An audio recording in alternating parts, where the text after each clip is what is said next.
So, in time for its 10-year anniversary, Twink on DVD, 10th anniversary edition.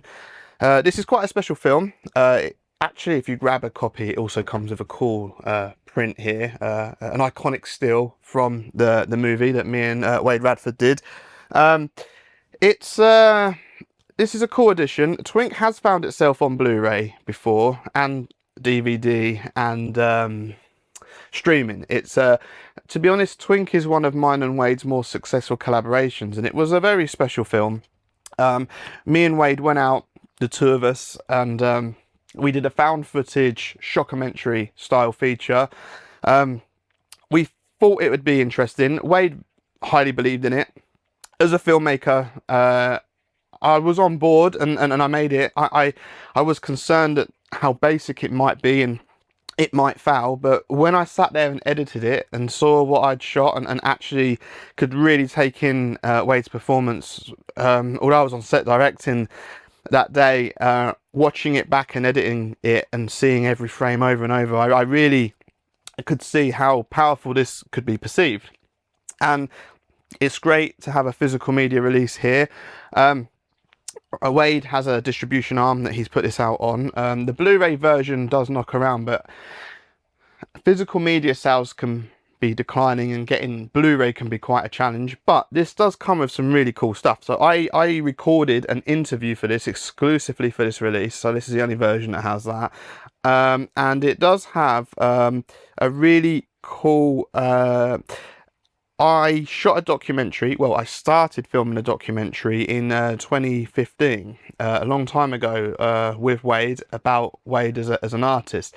And that documentary, unfortunately, never really saw the light of day or get completed. However, this does feature material that's never been seen. I unarchived this and dug it out and remastered it all up. And this is the only disc out there or way to see that material, so that's another cool perk exclusively to this release.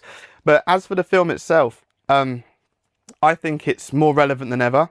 I do think it's still powerful, and that's not just because I made it, that is because this film asks tough questions. It's a challenging film, and it's quite in your face. And I've said before, I'm not a massive fan of found footage sometimes if it's not done right, but I did use the found footage style for Twink because it lent itself to the story. I play a documentarian who goes to visit Wade, who is a ex-Twink, and the kind of mental breakdown he's suffering from the industry churning him out and not wanting him.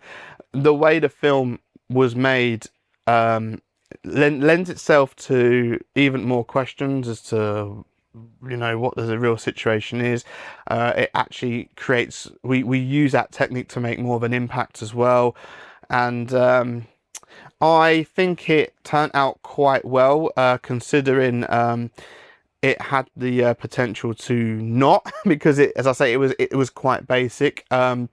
Wade is a one-man band in this, so I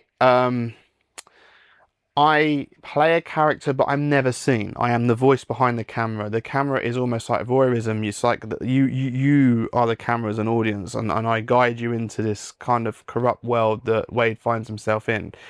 So we follow Cadem Daydream, and you know, this was a great film to direct because Wade was really good to work with on this. He'd done a lot of mental prep, and we spent a whole day filming this, just me and Wade. It was just us two making this film, and I sat there for a week editing this, and I was really excited with what we had, because I do feel like it was quite different and unique. And on reflection and looking back, I prefer it than I originally did, because I am quite critical of my own work, and I don't watch a lot of my work back over the years, because basically when I'm making a film, I've seen it so many times in the edit suite where I'm editing it, all the frames, all what I'm doing, and then, you know, if there's a screening or a release, and I try and collect my releases to have on my physical media shelves, boxes, tons of them that I collect.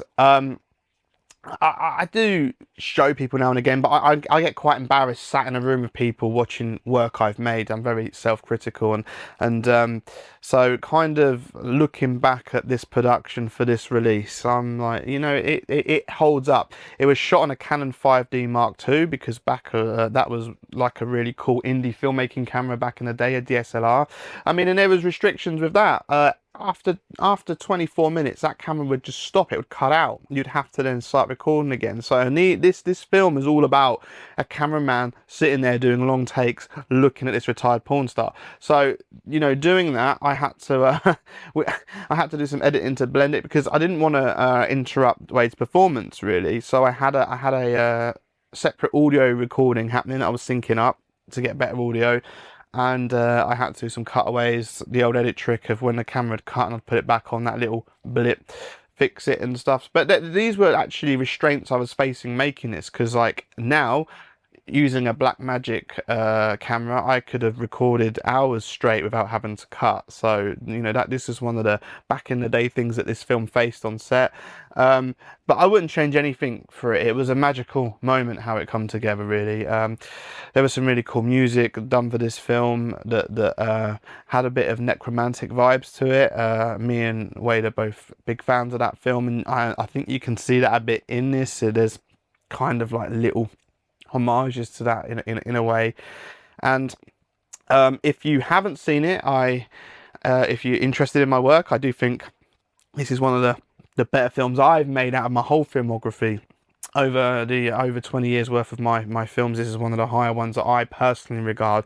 And I think regarding the collaborations I've done with Wade over many years, this is probably the best film that I've made with Wade. So that's how I look at it. So if you're interested in anything me and Wade have done film wise, then yeah, I urge to dig out a copy of this. It's pretty cheap on eBay. You can definitely pick this up on eBay at the moment. So yeah, happy hunting, and thanks for watching.